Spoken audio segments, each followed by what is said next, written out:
Muy buenas tardes. Tengan todos y cada uno de ustedes. Continuando con las sesiones académicas, lo prometido es deuda y tengo el video que les había comentado sobre el trayecto óseo de los nervios craneales, ¿no? Entonces, les he traído un video para poder explicarles si pueden orientarse en una ilustración en 3D sobre el trayecto óseo de los nervios craneales. ¿Vale? Entonces, este video pues lo cogí de la red donde podemos visualizar a los 12 nervios craneales y su relación tanto entre sí, entre grupos neuronales y a su vez con estructuras óseas de la cavidad craneana y también el trayecto y la distribución que tienen los mismos, ¿no? Entonces, vamos a empezar a hablar del primer nervio craneal, que es el olfatorio. Sí, a ver, que avance un poco. El primer nervio olfatorio, recordemos que no es un solo nervio, como podemos ver en la imagen, es un ramillete de nervios, ¿sí? Que confluyen entre sí para hacer un solo, para llegar hasta el bulbo olfatorio, ¿no? Cruzando la lámina cribosa, ¿sí? Entonces, por eso que este nervio no cumple el criterio de ser par craneal, sino es un nervio craneal, ¿no? Tenemos ahí el nervio olfatorio. eh, Luego, como segundo, tenemos al nervio óptico, que va a recoger el impulso físico de la luz que llega a la retina, ¿sí? A través de la retina y de los cuerpos ganglionares, y se va a formar el nervio óptico que va a atravesar el canal óptico, ¿sí? Que se encuentra en la base del cráneo, ¿sí? Para llegar a su homólogo y formar a su vez el quiasma óptico, teniendo íntima relación con la silla turca y la región celar, ¿no? Donde se observan patologías tumorales que muchas veces comprimen el quiasma óptico o la cintilla óptica, causando pues diferentes alteraciones visuales en el paciente, ¿no? Y posteriormente va a llegar al cuerpo geniculado del tálamo y a la corteza occipital, ¿no? Al área 17 y 18. Luego tenemos a los oculomotores, al motor ocular externo, al motor ocular común y al patético troclear. Note aquí la diferencia, que el cuarto, que es el que está al centro, es más largo, ¿no? Puesto que este nace de la pared posterior del tronco encefálico. Los tres van a discurrir al borde lateral del seno cavernoso para atravesar juntos la hendidura esfenoidal y llegar hacia los músculos intrínsecos del ojo, que son seis, ¿no? Ya sea del lado izquierdo o lado derecho. También aquí el tercer nervio craneal va a formar el ganglio oftálmico, que se va a encargar de la respuesta pupilar que les había comentado, como respuesta al ingreso de la luz, ¿no? Quiero que quede esta parte bien fijada, porque el caso clínico que vamos a presentar más adelante es de una oftalmoplejía del tercer nervio craneal. Entonces, ¿qué es lo que va a causar en el paciente? ¿No? Una tosis palpebral, porque su núcleo del elevador del párpado superior ya va a estar bloqueado, entonces va a haber una tosis palpebral. Por otro lado, va a causar un bloqueo del músculo constrictor de la pupila, entonces el paciente va a estar con una midriasis y cuatro de los músculos intrínsecos del ojo van a estar bloqueados también. Entonces los movimientos oculares no van a estar presentes en su mayoría. Eh, Seguimos con el quinto nervio craneal, nervio trigémino, que es un nervio mixto, que tiene rama sensitiva, tiene rama motora y rama parasimpática, ¿no? Distribuidos en tres tercios, ¿sí? B1, que, bueno, los tres nacen del ganglio de Gasser, que es un ganglio en forma de semiluna, y de ahí va a desprender el B1, B2 y B3. B1 va a transcurrir a través de la hendidura esfenoidal y va a llegar al techo de la órbita para inervar todo lo que es la zona del tercio superior de la cara del paciente, ¿no? y hasta llegar hacia el ganglio de Gasser y terminar su trayecto o su vía de este nervio. El B2, ya, el B2 va a recoger la inervación del piso de la órbita saliendo o cruzando el agujero infraorbitario para luego salir por el agujero redondo mayor y a su vez llegar al ganglio de Gasser hasta donde se va a interconectar con los receptores sensitivos de este nervio. Y el B3 o trigémino B3 va a recoger toda la inervación de la zona del maxilar inferior, pero este tiene una particularidad que tiene una rama motora, como podemos observar aquí en línea roja, es una rama motora que se va a encargar de la inervación de los músculos masticatorios, que son 8, 4 a cada lado, pasando por el agujero del foramen oval y llegando hacia el ganglio de Gasser, ¿no? Aquí notamos la disposición que tiene la rama motora, ¿no? Que es externo y lateral. El nervio facial, ¿ya? Es un nervio que es parte del complejo séptimo octavo o del complejo facial y vestíbulo coclear, porque ambos comparten un conducto, ¿no? Conducto óseo, que es el conducto auditivo interno. Va a tener 8 porciones, que es porque están en íntima relación con la zona o con la región vestíbulo coclear, y luego va a salir por el agujero estilo mastoideo para llegar hacia la distribución de la cara, llamándose así el músculo o el nervio encargado de la mímica, ¿no? Octavo, tenemos el nervio acústico, como les acabo de informar o de describir, pues va a recibir el impulso físico, perdón, químico de la audición y va a transformarlo a nivel del oído interno en un impulso eléctrico, ¿no? Para llegar hacia la corteza donde se va a recibir la información y se va a almacenar, o también se puede, como les había comentado en la exposición, tiene relación con el sistema límbico para tener memorias a corto, mediano y largo plazo, ¿no? El grupo de los nervios bajos, el grupo del vago también llamado, estos tres nervios, el noveno, décimo y décimo primero, o el glosofaringio, el nervio vago y el nervio espinal, entre sí comparten un agujero, ¿no? Que es el agujero rasgado o el foramen yugular, eh, distribuyéndose en forma cefalocaudal para juntos o en conjunto inervar a los músculos de la laringe, faringe y de la lengua del tercio posterior. Y el último y no menos importante, el hipogloso, que es el músculo, es el nervio que se va a encargar de inervar el geniogloso. Tiene su propio orificio, ¿no? Que se encuentra anterior al foramen magno, que es el conducto del hipogloso, y este va a llegar pues al piso de la boca para llegar a inervar el geniogloso para realizar un movimiento de la lengua, que es cuando le pedimos al paciente al momento de la evaluación que saque la lengua, pues, ¿no? Y vemos si es que hubiera alguna lesión o no, ¿no?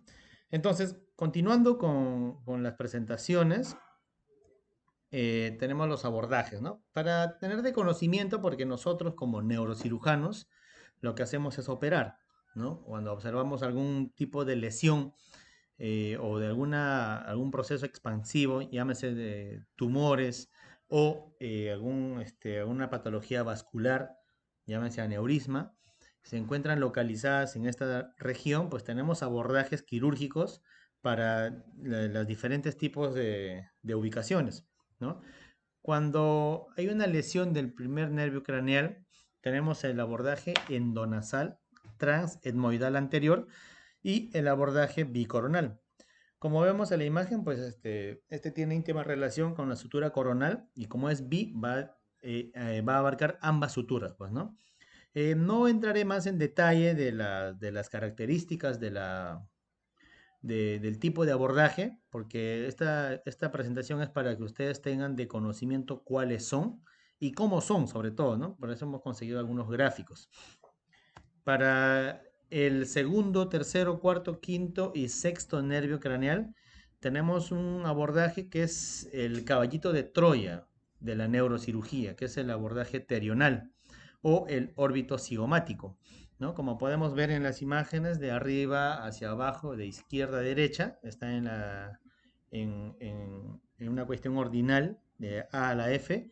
Tenemos que primero hacemos se grafica, ¿no? Por dónde va a ir el corte, y luego hacemos la disección por planos, ¿sí? Hasta llegar a la tabla ósea, y luego, pues haciendo el drilado, llegamos a la dura madre y posteriormente al parénquima cerebral. Eh, para el complejo séptimo octavo, o sea, para el facial y el vestíbulo coclear, tenemos un abordaje que es el retrosigmoideo, ¿no? Esto también se usa para patologías del ángulo pontocerebeloso.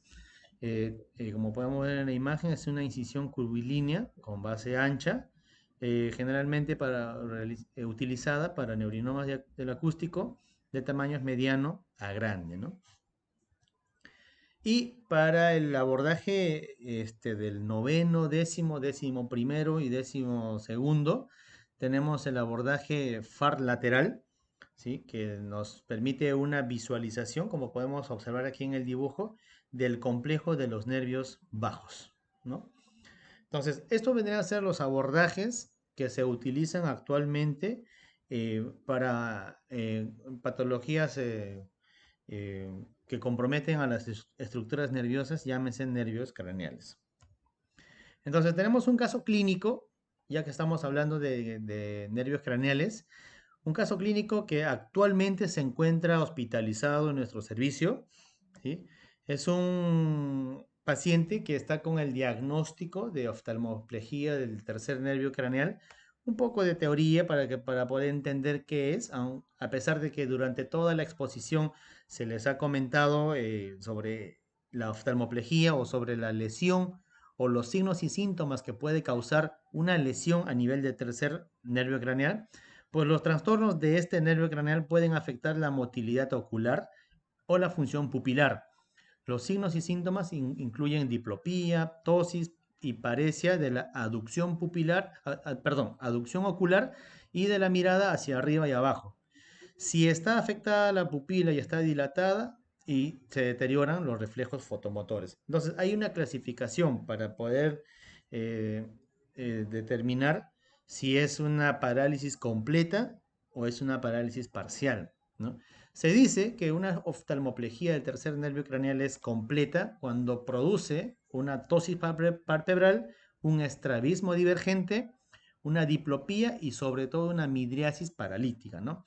El reflejo fotomotor y acomodativo se encuentra abolido también. Y decimos que es parcial cuando afecta en forma aislada algunos músculos oculomotores, no todos, mejor dicho, por eso es parcial, sin compromiso de la pupila, ¿no? Entendamos esta diferencia entre una parálisis completa y una parálisis incompleta. Y aquí tengo un cuadro que saqué de un artículo donde nos muestra cuáles son las causas más frecuentes de la lesión del tercer nervio craneal. Tenemos topográficamente distribuidos a nivel del tronco cerebral, a nivel del espacio subaranoideo, a nivel del seno cavernoso y a nivel orbitario. Entonces, tenemos las diferentes patologías, ¿no? Ya sean congénitas, trombosis, en metástasis, tenemos en aneurismas, ¿sí? Justo el artículo que les estoy presentando justo habla de una alta incidencia de oftalmoplegia del tercer nervio craneal por aneurismas de arterias comunicantes posterior, ¿no? En meningitis, en traumas, en neoplasias, en trombosis, fístulas y neoplasias, ¿no? Entonces, como les había comentado, ya bueno, este sería un cuadro del mismo artículo donde se muestra una parálisis completa de tercer nervio craneal derecho, ¿sí? Si pueden observar, hay una limitación de los movimientos oculares, ¿sí? A causa de la lesión de la inervación de los músculos intrínsecos. Hay una parálisis, hay una tosis palpebral del ojo derecho, como podemos ver, El ojo está pues con un estrabismo divergente, o sea, se desvía hacia afuera, es una exotropia, y está hacia abajo, que hay una hipotropia. Y por la acción inhibida del músculo recto, pues, ¿no? Y el oblicuo mayor respectivamente. Entonces, el caso clínico que les voy a presentar es de un paciente varón de 25 años que ingresa con un tiempo de enfermedad de un mes. El paciente es captado por el servicio de neurología porque ingresa presentando cefalea de moderada a alta intensidad de una escala de EVA de entre 6 a 7 y aparte de la caída del párpado y visión borrosa, sobre todo en la tarde, noche, que se va haciendo progresivo con el pasar de los días hasta que llega la consulta. El paciente es evaluado por el servicio de neurología, quienes le piden unos estudios de imagen, me parece que es una angioresonancia, y hay una imagen sugerente de un aneurisma de la circulación posterior. Entonces nos realiza la interconsulta y nosotros, ante la sospecha de una patología vascular, le realizamos una panangiografía cerebral. Y encontramos que evidentemente el paciente pues tiene dos tipos de aneurismas, ¿no? Uno que es un aneurisma de la arteria comunicante posterior izquierda rota y un aneurisma de la bifurcación de la arteria cerebral media M1, M2 no rota, ¿no? Entonces, el paciente es quien les muestro aquí en un video donde se realiza la evaluación de los oculomotores y como podemos observar el paciente ya tiene una tosis palpebral y en la imagen derecha, no sé si pueden visualizar que el paciente está con una midriasis, que aunque la foto no ayuda bien, pero sí está con el estímulo de la luz, ¿no? El estímulo fotomotor, pero está reactiva, ¿no? O sea, hay una midriasis de 5 milímetros aquí. Y en el ojo, pues, en el ojo derecho, pues, la reacción pupilar está conservada, ¿no? Entonces aquí tenemos un video que les voy a mostrar, donde mi persona pues le pide que realice el signo en doble H, ¿no? Para evaluar los músculos intrínsecos del ojo. Y bueno, pues con el ojo que está aparentemente sano, pues lo puede realizar con facilidad, mientras que el otro no lo puede abrir, no lo puede realizar, ¿no? Y al momento de elevar el párpado, bueno, uno mismo lo hace, le pedimos que haga el mismo movimiento, ¿no? Y notamos que tiene un cierto grado de divergencia, ¿sí? Notamos aquí que no está con la mirada central, está divergente, entonces sería otro criterio. 3 de 3. Tosis palpebral, midriasis reactiva y divergencia. Entonces estamos frente a una oftalmoplejía completa del tercer nervio craneal. Este es el artículo que les acabo de comentar, donde concluye dentro de la discusión que ellos mencionan, la incidencia de parálisis del tercer nervio craneal en pacientes con aneurisma de la arteria comunicante posterior se estima alrededor de un 30 a 40%. Esto se hizo una muestra de una serie de casos de 70 pacientes que se sospechó de oftalmoplejía del tercer nervio craneal y se llegó a esta conclusión.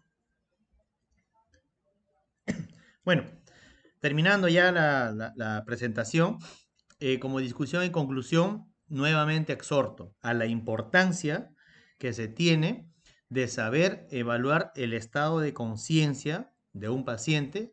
Claro que primero haremos, pues, como todo paciente que ingresa por emergencia, el ABC de E, y cuando llegue a E haremos la evaluación neurológica. Y siempre empezaremos por el estado de conciencia, tanto por el nivel como por el contenido. Dos, al hacer la evaluación de los nervios craneales, siempre tengamos un orden. El orden nos va a permitir identificar lesiones sugerentes para nosotros poder hacer más explícito nuestras solicitudes de neuroimagen de ayuda, ¿no? Y cuatro, siempre seamos minuciosos al hacer la evaluación neurológica de nuestros pacientes, ¿no? Porque muchas veces dejamos pasar por alto algunos nervios craneales y sin embargo el paciente pues muestra algún grado de lesión, ¿no? Bueno, aquí tengo, como es de esperarse, pues para terminar, un consejo de vida. Siempre nosotros en la vida tenemos que tener prioridades, ¿no? Entonces, en este gráfico, que bueno, es mi gráfico, eh, tengo una pirámide, ¿no? Que va, como ustedes ven, la flecha a la izquierda va de arriba hacia abajo, porque las prioridades en la vida tienen que ser Dios, luego familia y después el trabajo. Porque si estamos bien con Dios, estamos bien con la familia, nos va a ir bien siempre en el trabajo. Nunca hagamos a las cosas a la inversa porque las cosas no van a salir muy bien. Y aquí les presento al equipo de trabajo, como lo llamamos el team neuroquirúrgico, ¿ya? En nuestro laboratorio. Y si observan ustedes la imagen inferior que tenemos aquí, justo está la frase que les acabo de comentar. Si ven en la pared está Dios, primero Dios, nuestra familia en nuestros corazones y el trabajo que nos rodea, ¿no? Bueno, espero que les haya gustado la presentación de la mañana y de ahora y hasta la próxima. Que les vaya muy bien y siempre sigamos hacia adelante. Gracias.